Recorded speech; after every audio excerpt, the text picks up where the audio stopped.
Happy Tuesday, everybody. I am coming to you from Mexico.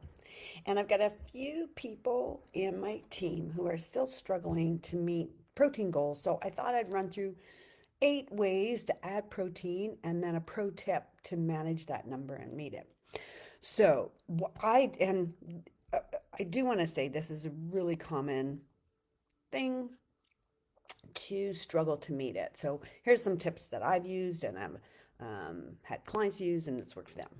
And then if you have a tip that I didn't mention, go ahead and put that in the comments and help somebody else. So the easiest way I find is to use my protein powder. Now that's assuming you're using a supplement, but I'll put 2 scoops of my protein powder or 1.5 scoops of my protein powder in my shake to boost that number up.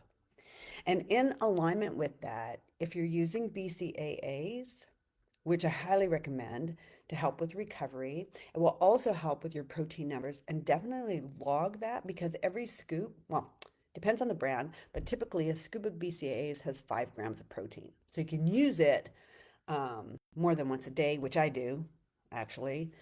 Um, yeah, you can get another 10 grams of protein if you take 2 scoops, or sometimes some days I'll even use 3.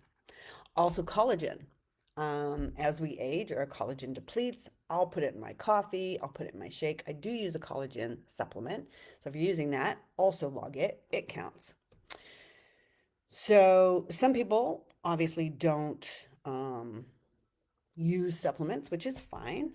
Egg whites is a great source of protein, low-ish in calories. So the egg yolk has the healthy fat, the white has the protein. So if you're making an omelet, then just go ahead and add, like I'll take a whole egg and add 3/4 cup egg white to that to get some protein.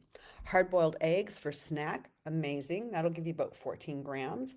You can even add it to the snack you already have, like say it's hummus and veggies, just have a couple eggs with that. And you can boil them, twice a week and have them in the fridge ready to grab and go. Nuts and seeds. Now, there is more fat in there, but they are a great snack and will give you some more protein. But I often buy prepared protein, so marinated salmon or a roasted chicken, and then it's easy. You can grab it. So again, say I'll buy a roasted chicken, come home, I'll take it off the bone, remove the skin, put that in the fridge. If I'm having hummus and carrots or hummus and veggie, I can just grab a little bit of chicken to go with that meal. Greek yogurt instead of plain. I think everybody's aware of that. That's much higher in protein. And if you get the fruit on the bottom yogurt, as a pet peeve of mine, you're actually getting more sugar and carbohydrate than you are protein. So it's not really. Anyway, Greek yogurt, plain Greek yogurt, add your own honey, add your own fruit to sweeten it up. And then have protein at every meal.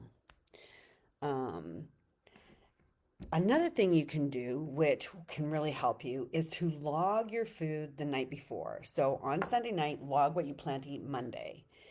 And then that will give you an opportunity to play with your numbers. So say you logged everything into your app. I'll use my Fitness Pal as an example, and your protein's low. You're only at 20% of your total caloric intake. Well, you can identify where your protein sources are coming from and then increase those servings. So, like I said, if you're having a shake and you need to get your protein up, change your serving from 1 scoop to 1.5 and see what that does to your numbers. And then you can play with your numbers until you get them balanced and get more protein. So that's my advice. Let me know if you've got some more tips that you use to get your protein up. Let me know if you've got any questions.